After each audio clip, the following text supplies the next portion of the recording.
State House. Remember, there was a parliamentary, Kenya Kwanza parliamentary group meeting, and currently speaking is Kimani Ichung'wah. Let's listen. In the form of public participation. And we take this opportunity to tell the country that we have listened to you. We have heard you.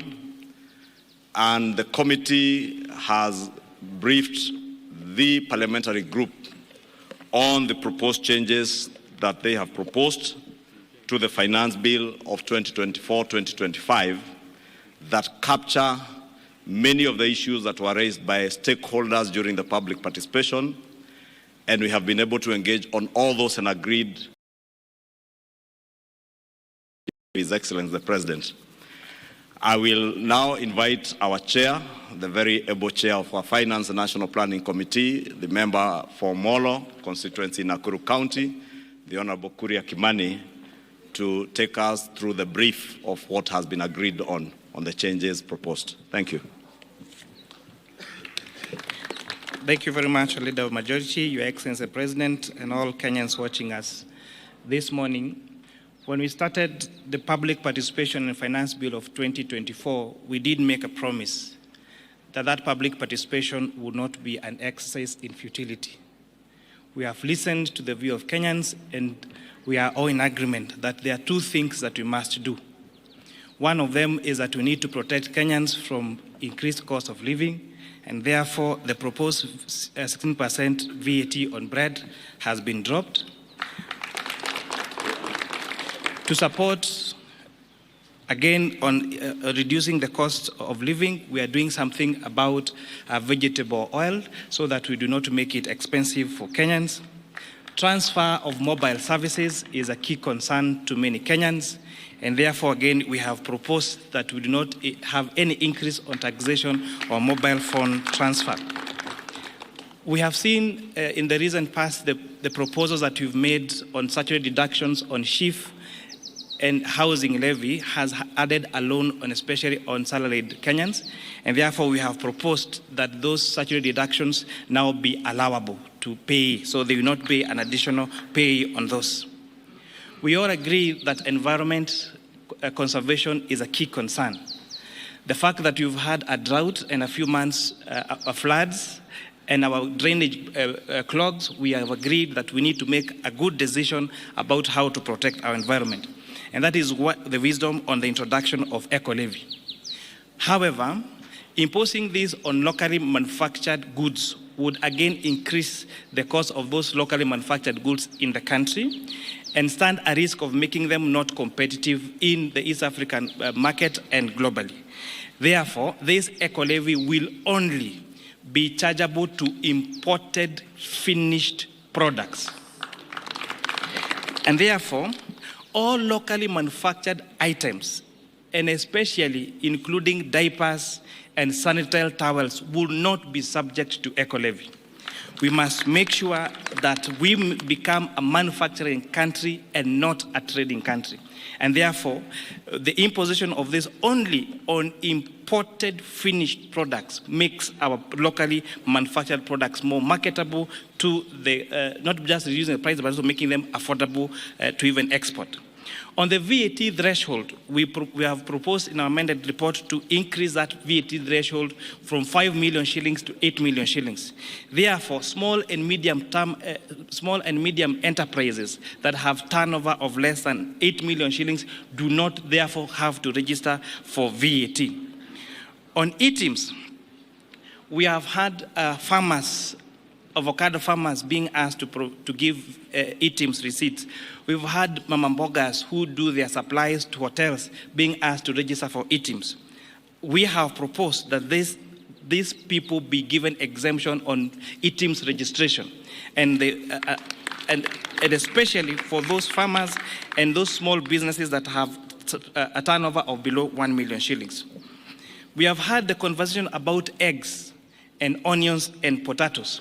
So what you've done to protect our poultry farmers, our potato farmers in Nyandarua and Molo, and protect our onion farmers, we have proposed excise duty only on imported table eggs, imported onions, and imported potatoes. This makes our onions, our eggs, and our potatoes more marketable to us and the region.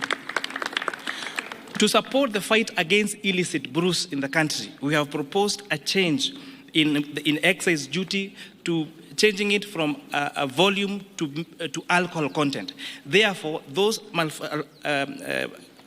alcohol manufacturers that are producing alcohol of very high content will now be required to pay higher duty because based on the alcohol content, and those making alcohol of lower content now will pay less duty.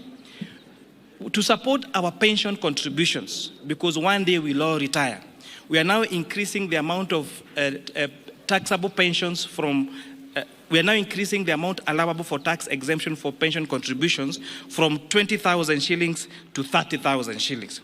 So this is a big win for our pensioners. So we are moving our pension schemes to exempt. It is exempt at contribution and exempt when you receive your pension from 20,000 to 30,000. Yes, per month. It's important to say this, per month.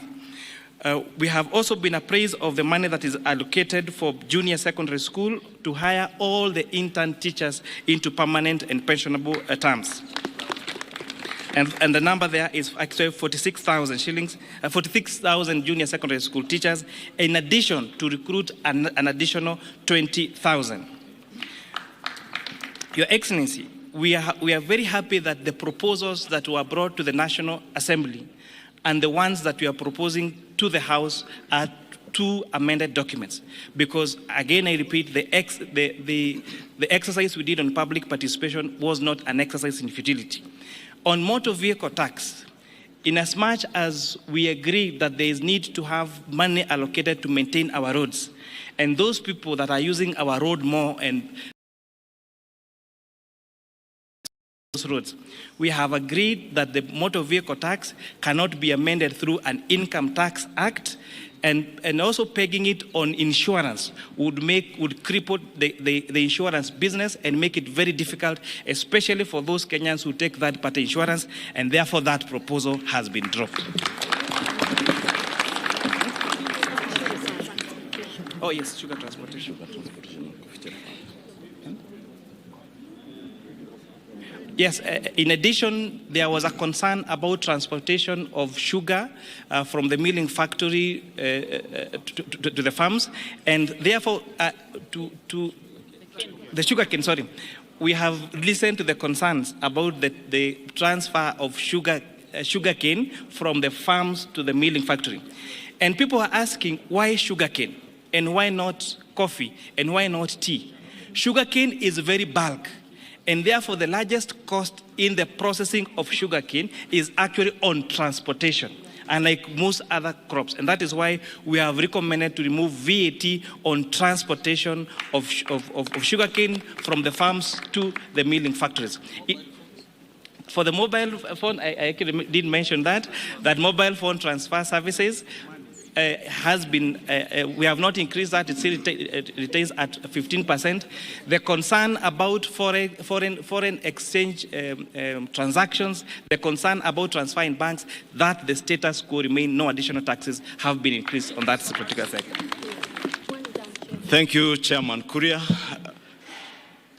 Members of the press, I think as you have heard from the changes that have been made to the proposals in the finance bill, which will be tabled this afternoon in the National Assembly, I think it's important to mention to members of the public, including the public-spirited Kenyans who had intended to occupy Parliament, that there is absolutely no debate today. It's just the tabling of the report. Debate shall begin tomorrow morning, the whole of tomorrow, and continues to Thursday, and will allow time over the weekend for possible amendments from other members of Parliament. You may have realized from the amendments that we have done, there are a number of things that we intend to achieve. Besides the raising of revenue, is also one to ensure that Kenyans have more disposable income. You will notice from the changes that will be proposed by the chair in the report that you table this afternoon, we are devoting more money back into people's pockets, especially the employed Kenyans who have been contributing to the housing levy. The housing levy has been proposed together with the Social Health Insurance Fund, the National Social Security Fund, and now the housing levy to be tax deductible. And that will ensure that what will be subjected to pay as you earn will be an amount less than what was there before. And therefore, more disposable income will be going to many employed Kenyans. The second thing that we intend to do is to encourage savings and investments in our country. Through the proposals that the chair has stipulated in terms of pensions, the allowable deductions that have been increased for pensions contributions. There's also an allowable deduction on post-retirement medical schemes to ensure that people start saving for their post-retirement, and those post-retirement savings or contributions into a medical scheme to cater for your medical care after retirement will be tax deductible and therefore tax-free. The other policy proposal in this finance bill is the protection of our local manufacturing industries and our farmers.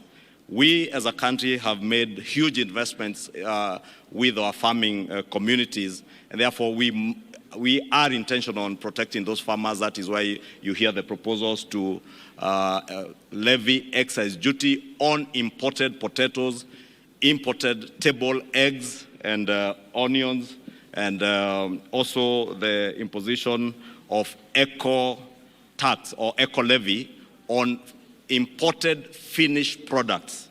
And I think, as the chair has emphasized, it is imported finished products, because when the chair and the finance committee listened to stakeholders, especially the Kenya Association of Manufacturers, a very good case was made for protection of the local manufacturing industry.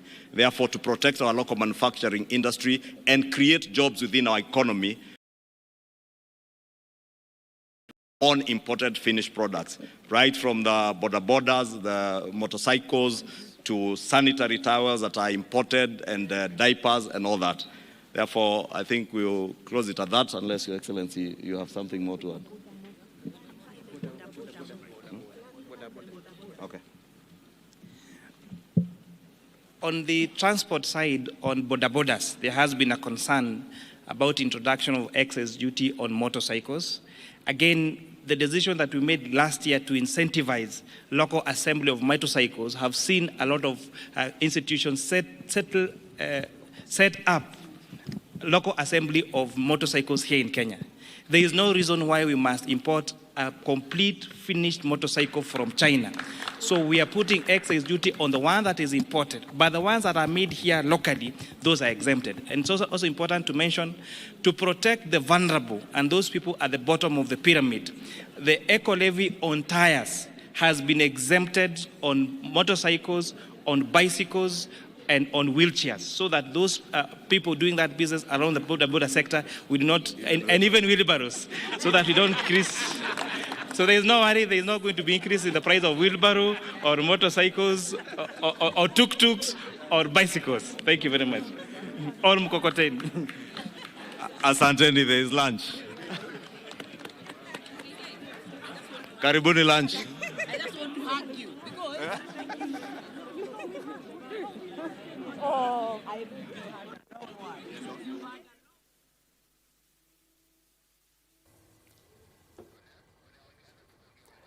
Very well, that has been Kenya Kwanza Parliamentary Group press briefing.